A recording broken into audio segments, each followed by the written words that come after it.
Hello વેનેઝયુના BCom ના વિદ્યાર્થી મિત્રો કેમ છો? મજામાં છો આપ સૌ? ચાણક્ય કોમર્સ ક્લાસીસમાં આપનું સ્વાગત છે.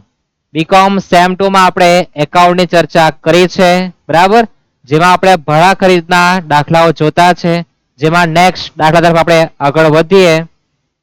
દાખલો છે, બરાબર, ભાડા ખરીદનો છે, એ પણ તમને સ્ક્રીન પર દેખાતો છે, બરાબર ને? વાંચો રકમ. તો તારીખ 1/1/15 ના રોજ દ્વિજાએ ભાડે ખરીદ પદ્ધતિએ એક યંત્ર વિજા પાસેથી ખરીદ્યું. તેણે કરાર વખતે 30,000 રૂપિયા ચૂકવેલા છે. શું લીધું છે? તો એક યંત્ર લીધું છે, 30,000 રૂપિયા રોકડા આપેલા છે. દર વર્ષે 31મી માર્ચના રોજ 31મી ડિસેમ્બરના રોજ 9% વ્યાજ સહિત નીચેના આપણને હપ્તાઓ આપેલા છે. 31/12 નો હપ્તો છે, 31/12/16 નો છે, 17 નો ગાયબ છે, બરાબર, શોધવાનો છે, 18 નો 76,300 છે. યંત્ર પર ઘટતી જતી બાકીએ 10% લેખે ઘસારો છે. ત્રીજા વર્ષના અંતે દ્વિજાના ચોપડામાં નીચે મુજબની આમ નોંધ મળી છે, બરાબર છે. રકમ તમે જોઈ શકો છો, બરાબર. આ તમારી આમ નોંધ હતી કે ભાઈ ઘસારા ખાતે ઉધાર તે યંત્ર ખાતે. હવે તમને દર દાખલામાં કઈ નવું જોવા મળે. હું તો કેમ કે ભાઈ તમને દેખાય ભાડા ખરીદનો દાખલો, ખાના બનાવો, તારીખ વાઇઝ લખો, પછી તમારો દિમાગ દબાવવાનું પછી શું આવી શકે, બરાબર છે. ત્યાં સુધી તમારે કોઈ પ્રકારની તકલીફ મગજને આપવી નહીં, બરાબર છે. દાખલો જો ખાના બનાવો, જે તારીખ આપી લખો, પછી વિચારો ને તો આપણે ખાના બનાવીએ. ચલો અહીંયા તમારું પિક્ચર સેટઅપ થાય કે 1/1/15 એટલે 2 3 4 5 આવી જશે.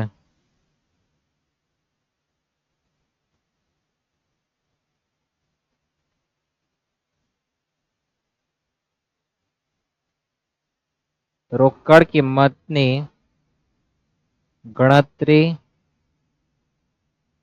દર્શાવતું કોષ્ટક.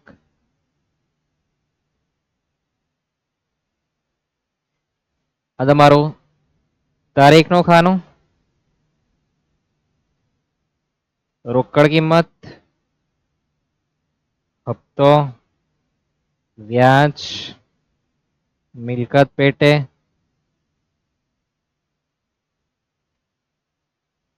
ચૂકવવાની બાકી અને ઘસારો.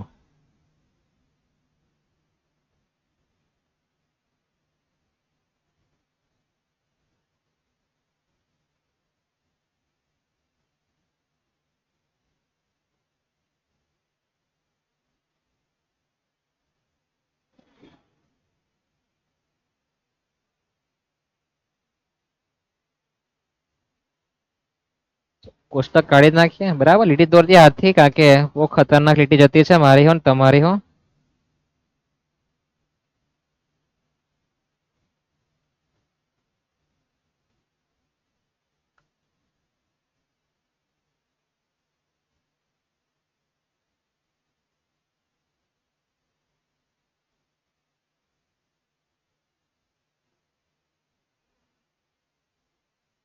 યાર ફબી જા.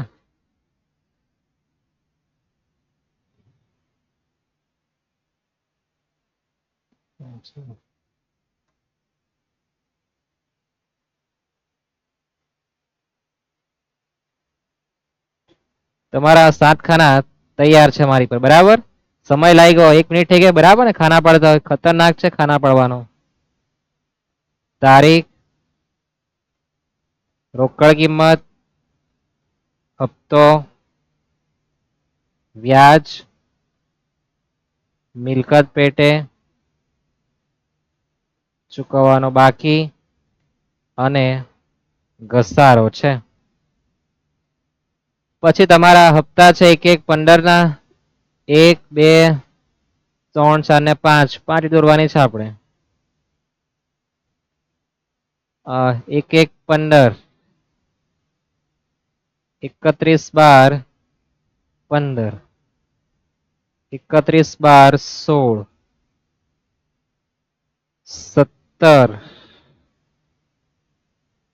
અને 18. ઠીક, આપણું ટેબલ ખાના તૈયાર થાય પછી તમારે તારીખ લખવાની યાદ છે ને? લખીએ તારીખ. તારીખમાં આપણે જે તારીખ થી મુહૂર્ત થાય તે તારીખ લખવાનું 1/1/15. પછી તમારે હપ્તા આપવાના છે 31/12/15, 31/12/16, 31/12/17, 31/12/18. તમને જે પણ તારીખ આપે તમારે લખવાની છે. બરાબર? તારીખ છે 1/1/15 લખો 1/1/15, પછી 31/12/15 છે, 16 છે, 17 છે, 18 લખાઈ ગઈ તારીખ. તારીખ લખો પછી તમારે વાંચવાનું અને જે પણ આપણે લખતા જવાનું. તો દ્વિજાએ ભાડે ખરીદ પત્તરી યંત્ર લીધું છે વિજા પાસેથી. બરાબર? તેણે કરાર વખતે 30,000 રૂપિયા આપ્યા. કેટલા આપ્યા? કરાર થયો 1/1/15 તો 30,000 રૂપિયા આપેલા કહેવાય. યાદ છે? શરૂઆતમાં વ્યાજ નહીં આવે, શરૂઆતમાં ઘસારો નહીં આવે અને છેલ્લા હપ્તામાં તમારે ચૂકવવાના કઈ રહેતા નથી. ખબર છે? આટલું તો ડેસ્ક કરી દીધો. રોકડા કેટલા આપ્યા? 30,000. તો મિલકત પેટા આપેલા કેટલા કહેવાય? 30,000. કે દરેકને હોય તો ખ્યાલ હશે કે હપ્તો માઇનસ વ્યાજ એટલે મિલકત પેટા રકમ મળવાની છે. હવે 31મી ડિસેમ્બરના રોજ 9% વ્યાજ સહિત, તો વ્યાજના ખાનામાં લખી દઈએ આપણે 9% આપણે વ્યાજ આપવાનું છે. કેટલું આપવાનું છે? 9%. હપ્તાઓ આપેલા છે તો હપ્તાના ખાનામાં લખી દઈએ તો 51,600 છે. ત્યાર પછી 58,900. પછીનો હપ્તો તો ભાઈ કીધું કે હું આપવાનો નથી, એમ કે શું કે હું આપવાનો નથી, તો ભાઈ હોધું આપણે અહીંયા હપ્તો આપેલો નથી. પછી આપણને જે આપેલા છે એ લખી દઈએ 76,300 છે. કેટલા છે?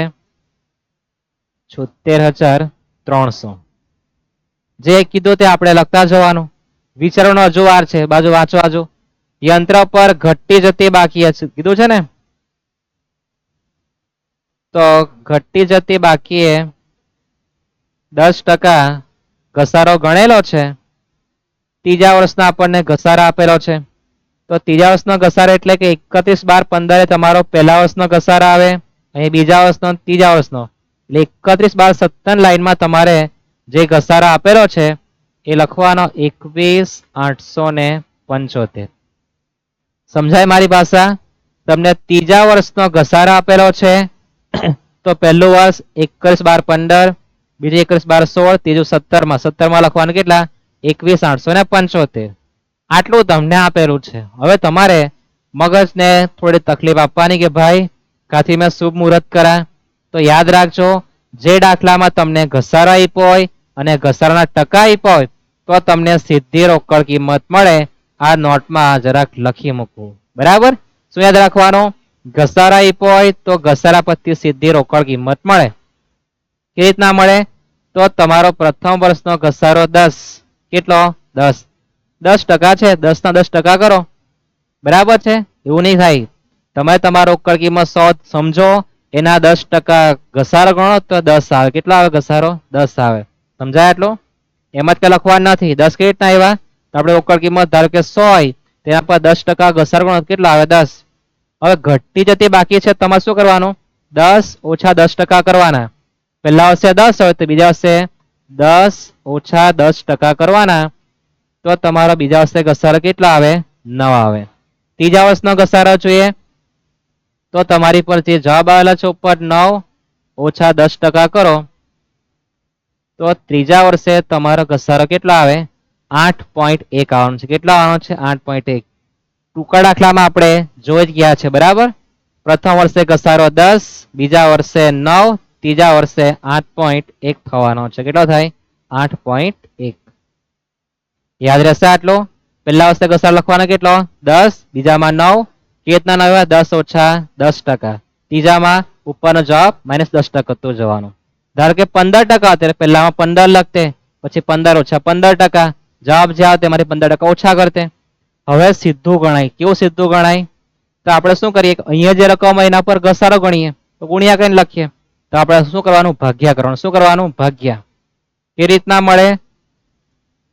તો તમારે શું કરવાનું? તમારી પર જે ઘસારો છે 21,875, એને સામે ટકા કેટલા આવ્યા? 8.1%.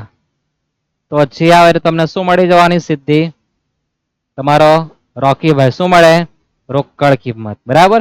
ઘસારો ત્રીજા વર્ષના 8.1 છે. કેલ્સિયમ લખો 21,875 ભાગ્યા 8.1% કરો. 875 છે કે રકમ લખવા મારી જ ભૂલ છે. 870 રૂપિયા આપેલો છે. 21,870 છે.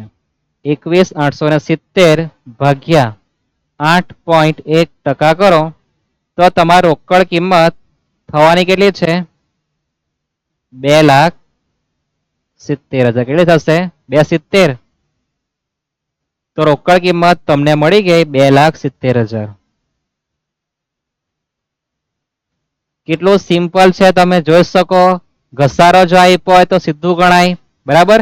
ઘટતી જતી બાકી તમારે સાઈડ પર ગણામણ કરવાની છે. પ્રથમ વર્ષે 10, બીજા વર્ષે 9, ત્રીજા વર્ષે 8.1 ગોખી લખવાનું.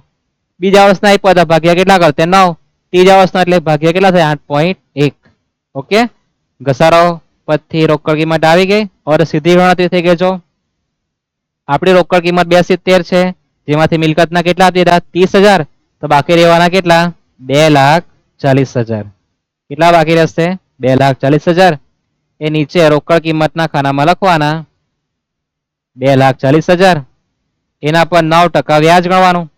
તો 2,40,000 ગુણ્યા 9% કરો તો તમારું વ્યાજ 21,600 રૂપિયા થાય. મિલકતનું ખાનું કેવી રીતના મળે દરેકને ખ્યાલ છે કે હપ્તો માઇનસ વ્યાજ.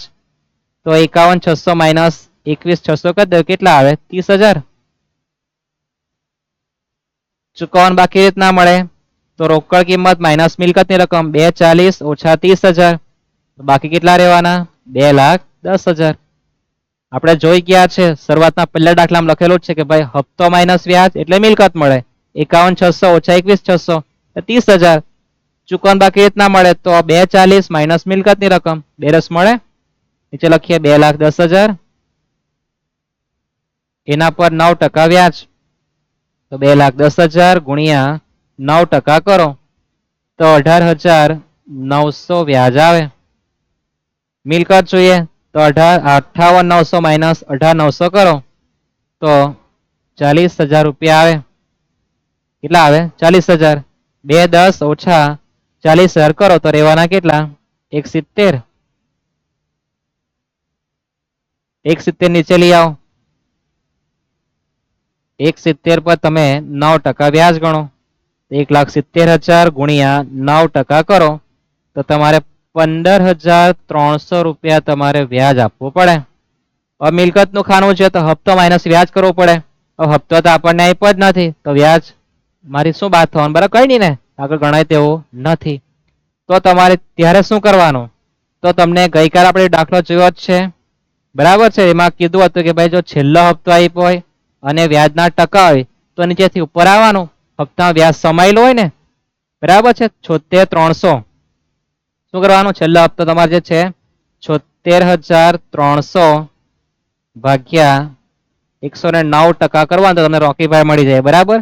જે તારીખનો હપ્તો તે તારીખનો રોકીભાઈ મળે રોકડ કિંમત મળે. 76,300 ભાગ્યા 109% કરો તો 70,000 રૂપિયા તમને રોકીભાઈ મળે. કેટલા મળે 70,000. અને 70,000 પર તમે 9% વ્યાજ ગણો તો 6,300 કેટલા આવે 6,300. અને છેલ્લા હપ્તામાં જે રોકડ તમારે જે રોકીભાઈ છે 70,000 તેટલો જ આવે બરાબર. 76,300 માઇનસ 6,300 કરી દો તો તમને મિલકત પેટે કેટલા મળે 70,000. છેલ્લા હપ્તામાં રોકડ કિંમત અને મિલકત બંને સરખા આવજો ને યાદ છે ને. હવે આ 70 તમારે કાલે જવાના ઉપર. કેમ ઉપર તો જો ઉપર નહીં 70 આપણે નીચે લાવ્યા તો નીચેથી ઉપર જઈ શકે ને. તો 70,000 તમારે ઉપર લઈ જવાનું ચૂકવવાના બાકીના ખાનામાં. કા લખવાનું ઉપર ચૂકવવાના બાકીના ખાનામાં લખવાનું છે. હવે થોડો વિચાર કરો. જો રોકડ કિંમત એટલે 170 તમારે આપવાના કેટલા આપવાના 1,70,000.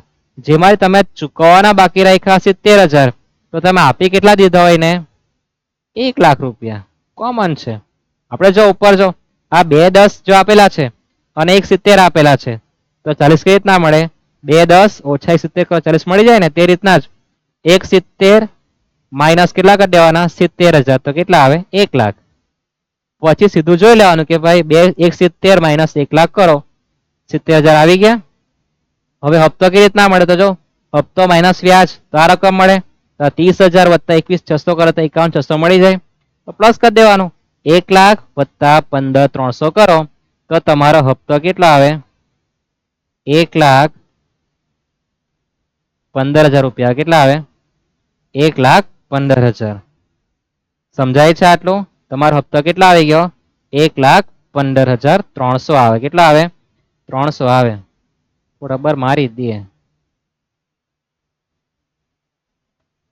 1,15,300 રૂપિયા તમારો હપ્તો આવવાનો છે. એટલે 1,15,300 માઇનસ 15,300 કરો તો 1 લાખ રૂપિયા આવી ગયા. આવી ગયા ને? હવે આપણે વાત કરીએ ઘસારાની. ઘસારા માટે ચર્ચા કરી છે. ઘસારા માટે તમારે શરૂઆતનો જે રોકીભાઈ છે એને પકડવાનો, બોલાવાનો, ભાઈ આવ 2,70,000. એના પર ઘસારો કેટલો કરવાનો 10%. તો ગુણ્યા 10% કરો તો તમારો પહેલા વર્ષે ઘસારો કેટલો હોય 27,000 હોય. બરાબર. પછી શું કરવાનું યાદ છે ને? ઘટતી જતી બાકી છે એટલે -10 પછી ટકાનું બટન કરો. દેખાય 24,300 તો લખવાના 24,300 પછી -10 અને ટકા કરો. તમારા દેખાય 21,870 આવી ગયા ને? ચલો ત્રીજા વર્ષે આપેલા હતા. -10% કરો કેટલા આવે 19,683. અહીંયા તમારો દરેકનો ઘસારો ગણાઈ જાય. ગણાઈ જાય? યાદ રહેશે? જો કેટલી વાર લાગી તો કઈ વાર નહીં લાગે. 10 મિનિટમાં ટેબલ પટી ગયો. પટી ગયો ને? આ તો તમને સમજાવતો ગયો ને કહેતો ગયો. બાકી તમારા માટે 5 મિનિટ થાય. ક્યારે? બધી સમજ હોય ત્યારે. ઘસારા પરથી આપણે ગણું છે ખ્યાલ રહેશે ને? હવે યંત્ર ખાતું દરેકને ખ્યાલ છે. 5મું ખાનું શું થાય? ઉધાર. 7મું જમા. તમારે જ બનાવવાનું. હવે બહુ બનાવ્યા આપણે ખાતા. યાદ રહેશે? 5મું ઉધાર, 7મું જમા. જ્યારે બીજાનું ખાતું, બીજાના ચોપડે દ્વિજાનું ખાતું કીધું છે. હવે દ્વિજામાં બીજાનું ખાતું. હવે દ્વિજા કોણ પર તમને ખબર નહીં પડે લખી દેજો. તો દ્વિજાએ ભાડે ખરીદ પદ્ધતિ બીજા પાસેથી ખરીદ્યું. તો બીજા કોણ કહેવાય? વેચનાર કહેવાય. અને દ્વિજા ખરીદનાર. આ ખરીદનાર છે અને આ જે બીજા છે કોણ છે? વેચનાર. તો આપણે યંત્ર ખાતામાં શીખી ગયા ને ઉધાર જમાનું. તમારું 5મું ખાનું ઉધાર, 7મું ખાનું જમા બાકી હોદવાનું. બરાબર છે? યાદ છે? બેંક ખાતે વેચનાર આવતો છે એ જ લખવાનું. તમે શું આવે? ઘસારો. ખબર છે ને? એ જ બીજાનું ખાતું એટલે કે વેચા એટલે કોણ? વેચનારનું ખાતું. વેચનારનું ખાતું યાદ છે? તમારું ત્રીજું ખાનું ઉધાર. વેચનારમાં કયું ખાનું છે? લખી દઈએ વેચનાર. તમારું જે વેચનાર છે એમાં ત્રીજું ખાનું ઉધાર, ચોથું, 5મું જમા. ખ્યાલ છે ને? ત્રીજામાં શું લખવાનું? બેંક ખાતે. જમા બાજુ શું લખવાનું? વ્યાજ. અને શું લીધું છે? યંત્ર. જે તમારું પિક્ચર પૂરું ખ્યાલ આવશે ને? શું લખવાનું? વ્યાજ આવે તે લખવાનું. ખબર છે ને? વેચનારમાં વ્યાજ વાળું નથી અહીંયા તે લખવાનું. અહીંથી મુહૂર્ત થાય. 51,600 ઉધાર બાજુ, જમા બાજુ 21,630 પિક્ચર પૂરું. પછી બીજા વર્ષનું 58,900, 18,940,000. એકવાર જરાક જોજો પાના ફેરવીને. દાખલા જોયા જ છે એ જ લખવાનું છે. હવે જે શીખવાના છે કે બીજાના ચોપડે એટલે વેચનારના ચોપડે દ્વિજાનું ખાતું. બરાબર? વેચનારના ચોપડે કોનું ખાતું? દ્વિજા. દ્વિજા એટલે કોણ? ખરીદનારનું ખાતું આપણે શીખવાના છે. ઓકે? તો આપણે ખાતું બનાવીએ.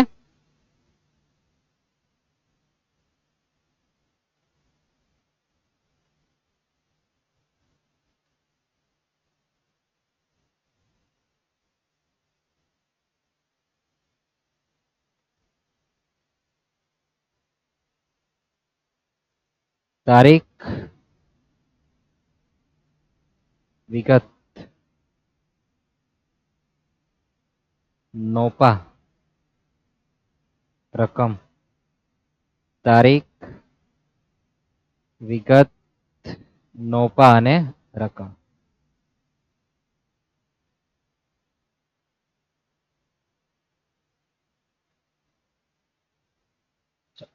યાદ રહેશે? દ્વિજાનું ખાતું. દ્વિજા કોણ છે? જો લખેલું છે આપણે દ્વિજા કોણ છે? ખરીદનાર. બરાબર? તો વેચનારના ચોપડે આપણે ખરીદનારનું ખાતું બનાવવાનું છે. આ ભાગ્યે જ પૂછાય. ખરીદનારનું ખાતું. તો લખી દઈએ આપણે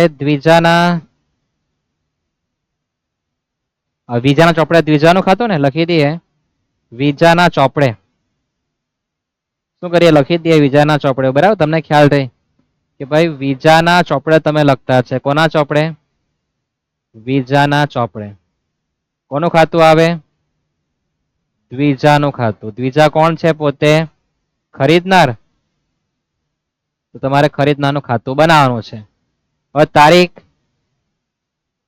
વિગત, નોપા, રકમ, તારીખ, વિગત, નોપા, રકમ. આ તમારા ખાના તૈયાર થઈ ગયા. થઈ ગયા ને? હવે તમારે લખવાનું છે શું, તો એની ચર્ચા કરીએ. બરાબર છે. હવે તમારે જોવાનું એ કે તમને જે ટેબલ આપેલું છે એમાં કયા કયા ખાના અંતે પહેલા યાદ રાખવાનું છે. શું આમ નોંધ થાય એ તમને ખબર છે કે નથી ખબર? જો ખબર હોય તો તમે ફટાફટ કરશો, નહીં ખબર તો આપણે જોવાના છે. શું આમ નોંધ થાય પહેલી? તો પહેલી આમ નોંધ તમારી એ થાય, આ પહેલી લાઈનની ખબર છે શું આમ નોંધ થાય? તો ખરીદનારમાં કોઈ આમ નોંધ નહીં થાય, પણ વેચનારમાં શું થાય ખબર? ખરીદનાર ખાતે ઉધાર તે વેચાણ ખાતે. શું આમ નોંધ થાય? ખરીદનાર ખાતે ઉધાર તે વેચાણ ખાતે. આ તમારી પહેલી આમ નોંધ થાય. તો ખરીદનાર ખાતું ઉધાર થયું, તો તમારે ખરીદનારના ખાતામાં ઉધાર બાજુ આવવાનું. કઈ બાજુ પર? ઉધાર બાજુ. તારીખ લખવાની તમારી 1/1/15. વિગતમાં શું લખવાનું? વેચાણ ખાતે. કેટલામાં તમે લીધું છે? યાદ છે દરેકને કેટલામાં લીધું છે? દેખાય બધાને? કેટલામાં છે? 270. તો બે લખવાના 270. 2,70,000. ઓકે, આ તમારી પહેલી માહિતી છે. વેચાણ ખાતે લખવાનું છે. ટૂંકમાં તમારે રોકડ કિંમત લખવાની. ક્યાંથી મુહૂર્ત થાય ખરીદનારમાં? રોકડ કિંમતથી મુહૂર્ત થવાનું છે. પછી શું થાય? તો ખરીદનારને હપ્તો મળે. મળે ને? એટલે શું આમ નોંધ થાય? બેંક ખાતે ઉધાર તે ખરીદનાર ખાતે. ખરીદનાર પૈસા જવાના. તો 1/1/15 સામે લખવાનું. બેંક ખાતે 30,000. અહીંયા તારીખ લખવાની એ જ 1/1/15. બેંક ખાતે તમે જે કરાર કિંમતના આપ્યા તે 30,000 લખવાના. એટલે યાદ રાખજો, આમાં તમારા ખાના નથી, આમાં તમારે ઉધાર બાદ રોકડ કિંમત લખવાનું અને મિલકત પેટે આપે તે જમા કરવાનું. શાના ખાતે? બેંક ખાતે. કે પૈસા જવાના, પેલા મળવાના છે. હવે શું થાય? તો એ માણસ વ્યાજની જોગવાઈ કરે. શું કરે? વ્યાજની જોગવાઈ. 31/12/15.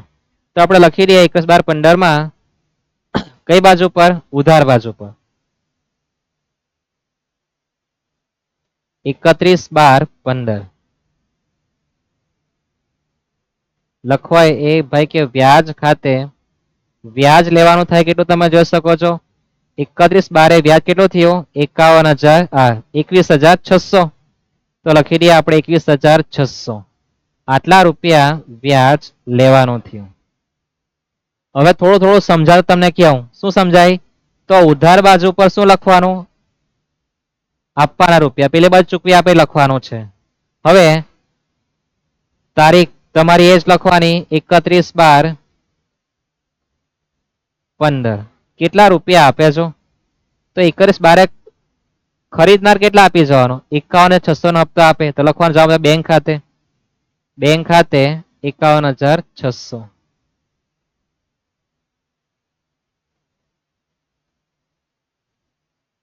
અહીંયા તમારું પહેલા વર્ષનું પિક્ચર પૂરું થાય. તમને જો આમનો ખ્યાલ હોય તો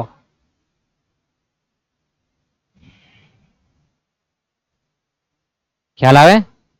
તમારે લખવાનું શું છે? તમારે રોકડ કિંમત ઉધાર કરવાની છે. પછી તમારા હપ્તાનું ખાનું શું કરવાનું? જમા. અને વ્યાજનું ખાનું ઉધાર કરવાનું છે. યાદ રહેશે? હવે તમને ટૂંકું કહી દઉં મેં. હપ્તો તમારો શું થવાનો છે? હપ્તો થવાનો છે જમા. શું થવાનું છે? જમા. અને વ્યાજ કેમ લખવાનું? ઉધાર. પણ એન્ટિક પીસ શરૂઆત થાય ક્યાંથી? એ બહુ મહત્વનું છે. તમે આજ રહી જાય તમારું કે ભાઈ ઉધાર કરવાનું તમને ખ્યાલ છે કે ઉધાર થશે આપણું કઈ ખાનું? ત્રીજું ખાનું. જમા કયું થવાનું છે? ત્રીજું ખાનું. એટલે હપ્તો જમા થવાનું છે.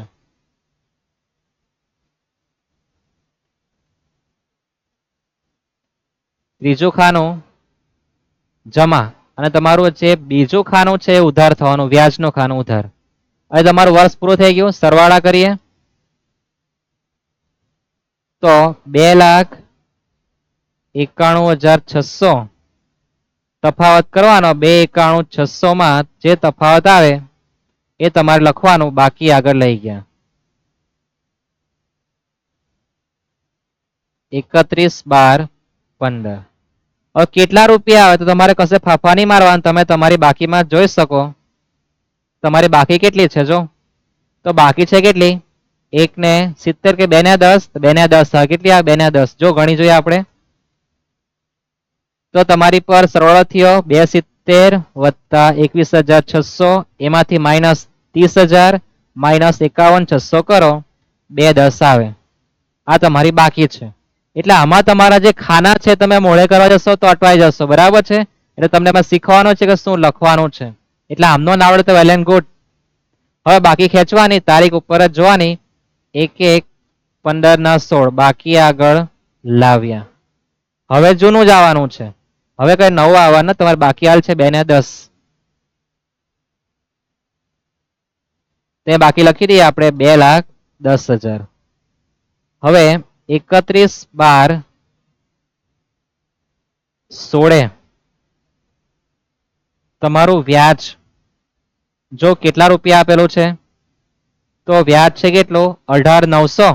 તો લખી દઈએ વ્યાજ 18,900. અને જો આ બાજુ પર તારીખ ઉપર જઈને લખવાનું 31/12.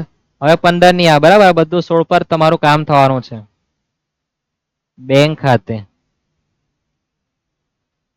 ખાતે અને બાકી આગળ લઈ ગયા. હવે તમારા ગરબા જ રમવાના. ક્યાં જોવાનું તો તમારે હપ્તામાં જોવાનું. તમારો હપ્તો કેટલા આપવાનો છે. જો 58,900. કેટલા આપવાનો છે 58,900. તો બેંક ખાતે લખવાના 58,900. બાકીમાં કેટલા લખવાના સરવાળા જોઈ લેજો. બાકીમાં લખવાના કેટલા તો તમારી પર જો બાકી છે જ. કેટલી બાકી છે જો 1,70. કેટલી આવે 1,70. તો લખી દઈએ આપણે અહીંયા 1,70,000. હવે કોઈની ઈચ્છા ટેલી કરવાની તો ગણી શકો છો. 2,10,000 પ્લસ 18,900 માઇનસ 58,900 કરો 170 આવી ગયા. યાદ રહેશે ને કેવી રીતના આવે તે. ટૂંકમાં તમારે જે લખવાનું છે એ બહુ મહત્વનું છે. આ વખતે આમાં તમારા પાઠ્ય સિસ્ટમ ચાલતા નથી. સમજવાનું છે કે વ્યાજનું ખાનું ઉધાર, હપ્તો જમા થવાનું છે અને ચૂકવાની બાકી જે રહેતી છે એ તમારે પાછું ઉધાર બાજુ બાકી લખવાની આવે. આગળ જઈએ તો બાકીને ખેંચો 1,1,17. વિગતમાં બાકી આગળ લાવ્યા 1,70,000. હવે 31/12/17 તમારે વ્યાજ આપવાનું કેટલું તો 31/12/17 તમે તમારું વ્યાજ જો કેટલું આપવાનું થાય. કેટલું આપવાનું થાય 15,300. તો લખીએ 15,300. તો લખવાના 15,300 સામે 31/12/17 તમે ભાઈને હપ્તો કેટલા આપવા જવાના છો બેંક ખાતે. હપ્તો જો 31/12/17 માં તમારો હપ્તો કેટલો થતો છે 1,15,300. દેખાયો ને કેટલો હપ્તો છે 1,15,300. તો લખીએ આપણે હપ્તો 1,15,300 અને જે આવે તે બાકી આગળ લઈ ગયા. બાકી આગળ લઈ ગયા. તમે તમારો સરવાળા કરી દો. તફાવત કેટલા આવે તો તફાવત તો તમારી પર છે કેટલો છે જો 70,000 રૂપિયા. કેટલો છે 70,000. ક્યારે 31/12/17 માં. તો તમારો તફાવત 70,000 રૂપિયા છે. લખી દો. કોઈની ઈચ્છા હોય ભાઈ મારે તો પ્લસ કરવું છે તો પ્લસ કરીને બી ગણી શકે. બરાબર છે. આગળ જઈએ 1,1,18 બાકી આગળ લાવ્યા 70,000. હવે તમારું જે વ્યાજ છે 31/12/18 કેટલું છે જો તો તમારી પર વ્યાજ જે છે એ વ્યાજ છે 6,300. તો 6,300 અને સામે 31/12/18 તમે બેંક ખાતે કેટલા આપી આવેલા છો હપ્તા જો તમારા 76,300 છે. કેટલો છે 76,300 દેખાય ને બધાને હપ્તાના ખાનામાં 76,300. હવે તમારે કોઈ બાકી રહેવાની નથી. અહીં તમારું પિક્ચર પૂરું થાય. યાદ રાખજો કે ખરીદનારનું જો ખાતું પૂછાય તો ઉધાર બાજુ તમારા લેવાના રૂપિયા આપવાના તો આપવા પડે, બરાબર છે. જે આપવાના સાથે આ બાજુ લખવાના અને આ ચૂકવી આપો આ બાજુ લખવાનું છે. ટૂંકમાં આ બાજુ તમારે જોગવાઈ લખવાની. શું આવે? જોગવાઈ લખવાની કે તમે લીધું કેટલામાં છે 270 માં, તો 270 આપવાના. એમાં તમે આપી દીધા પેલા શરૂઆતના કેટલા 30,000.